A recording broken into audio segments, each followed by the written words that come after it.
Jorge Mario Bergoglio ubengupapa wokuqala ovela ezweni lase-Argentina eSouth America. Wazalwa mhla ziyi-17 kuZibandlela ka-1936. Wazinikela empilweni yobundela emva kokuphothula izifundo ze-chemistry.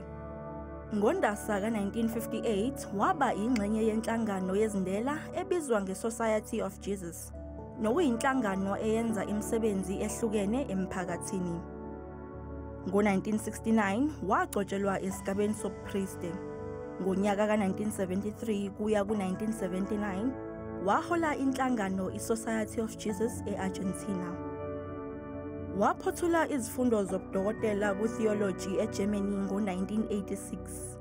Ngo-1998 waba umbhishobhi waseBuenos Aires. Ngo-2001 wagcotshwa njengocardinal, egcotshwa uPapa uJohn Paul II ongasekho.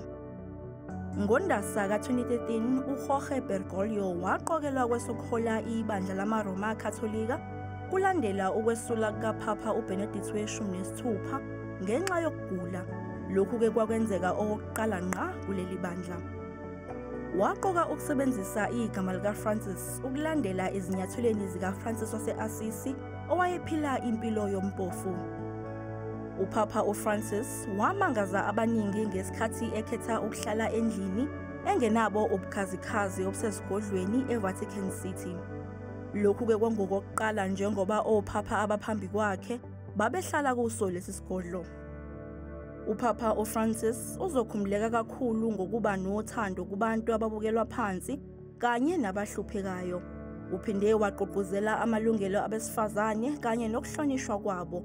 Wagqugquzela ukuthi ibandla lamaRoma Katolika alizwane futhi libamukele abantu abayingxenye yomphakathi we-LGBTQIA+. UPapa uFrancis usezwakalise kaningi ukukhathazeka kwakhe ngamazwe asentshonalanga axhaphaza amazwe ase-Afrika ngamagugu ambi wayo. Ngo-2023 wazwelana waphinde wakhulekela iNingizimu Afrika kulandela isigameko sokushona kwabantu abevile ema-70 nokubalwa kubo nezingane ngesikhathi kusha isakhiwo esisenkabeni yedolobha iGoli usindiso. Esemncane uPapa wahlinzwa emva kokuhlaselwa ukugula emaphashini nokumenze waba sengcupheni enkulu yokungenwa umkhuhlane wenyumonia ogcine umgulisa kulezi nyanga ezedlule.